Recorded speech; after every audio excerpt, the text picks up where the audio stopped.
Welcome to The Explainer. So, today we're unpacking a truly fascinating topic that sits right at the intersection of transpersonal psychology, quantum physics, and personal growth. We are looking at the actual mechanics of what a lot of people call timeline shifts and this whole evolution into 5D consciousness. If you've been feeling lately like reality itself is undergoing this massive recalibration, trust me, you are absolutely not alone. Today, we're going to use the source material to map out exactly what's going on behind the scenes. Okay, let's dive into this. Have you ever woken up and noticed that you just feel fundamentally different? And I'm not just talking about a standard mood swing here. I mean a deep, sometimes incredibly jarring experience of feeling almost detached from your own life. You look around, everything looks exactly the same, your daily routine is the same, but your internal response to it has completely altered. Honestly, you might even feel like a guest in your own reality. To make sense of all this, here is our roadmap for today. 1. A shift you can feel. 2. The nature of consciousness. 3. From 3D to 5D. 4. Signs of a timeline shift. 5. Why relationships fall away. And 6. Navigating your new reality. Let's kick things off with Section 1, a shift you can feel, the multidimensional transition. The most crucial thing to validate right off the bat is that those feelings of deep disorientation, they might not be anxiety and they might not be burnout. According to our sources, they're actually often the very beginning of a profound energetic shift. And that brings us to the whole concept of timeline shifting. Now, this isn't about waking up in some sci-fi parallel universe. It's defined as choosing a new reality and stepping into it energetically and behaviorally before it ever manifests physically. It's super interesting because quantum physics actually suggests that reality is incredibly fluid. Particles basically exist in a state of probability, just infinite potential outcomes, until they are observed and collapsed into form. So timeline shifting is really just becoming the observer who intentionally chooses a new outcome through your energetic alignment. Moving right along to Section 2, the nature of consciousness. Is the brain just a receiver? To really grasp how timeline shifting is even possible, we've got to look at what's called the hard problem of consciousness. For decades, strict materialist science has really struggled to explain how physical matter in the brain somehow suddenly generates a subjective felt experience. Independent researcher Amira Arora actually challenges the materialist view entirely. She states consciousness is ontologically primary, not an emergent property of neural processes, but the foundational reality. What does that mean in plain English? It means consciousness is the fundamental building block of literally everything. It is not just a byproduct of your brain, and honestly, this echoes ancient traditions that have been arguing for millennia that matter arises from consciousness, not the other way around. And that leads us perfectly into the filter theory. Think about it. If your brain isn't creating consciousness, what is it actually doing? Well, it acts as a receiver, or actually more like a reducing valve, tuning into this vast non-local field of consciousness and filtering it down just so we can survive in physical reality. Modern research into things like near-death experiences and psychedelics heavily backs this up. When brain activity actually drops or completely stops, subjects consistently report a vastly richer, more expansive state of consciousness. It's wild. And this brilliantly illustrates Section 3, from 3D to 5D, the evolution of dimensions. If consciousness is the foundation, then the dimensions we experience are really just different states of awareness. Let's take a quick look at how this idea evolved over time. Way back in 1854, mathematician Bernhard Riemann proposed that reality could have multiple dimensions way beyond our basic spatial three. By 1888, thinkers like Helena Blavatsky were actually mapping these out as specific planes of human consciousness. In 1919, physicist Theodore Kaluza managed to unify gravity and electromagnetism mathematically by adding a fifth dimension.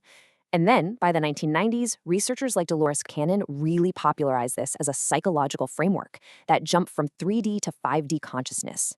So what does this actual shift look like in your everyday life? Well, 3D consciousness is heavily rooted in the material world. It's characterized by this intense sense of separation, me versus the world. It's often fear-based, completely ego-driven, and hyper-focused on linear time and competition. 5D consciousness, on the other hand, is a lens of unity. It operates on a baseline of compassion and love, and it's driven by your authentic soul purpose. In 5D, time feels totally fluid, and you experience reality as this interconnected web of energy rather than just isolated physical objects. Notice how that 3D mindset just feels heavy and exhausting, while 5D feels totally expansive? Let's look at section 4, signs of a timeline shift, focusing on physical and energetic symptoms. So, how do you actually know for sure that you are making this jump? Because let's be real, this isn't just a fun intellectual exercise. Your physical body is actively upgrading its frequency before your mind can even catch up. You might find yourself constantly dropping your coffee mug. I mean, your body is literally recalibrating its hand-eye coordination, kind of like a kid going through a growth spurt. Time might speed up or just totally vanish for hours. You might suddenly crave incredibly weird food combinations or realize you need vastly different sleep patterns.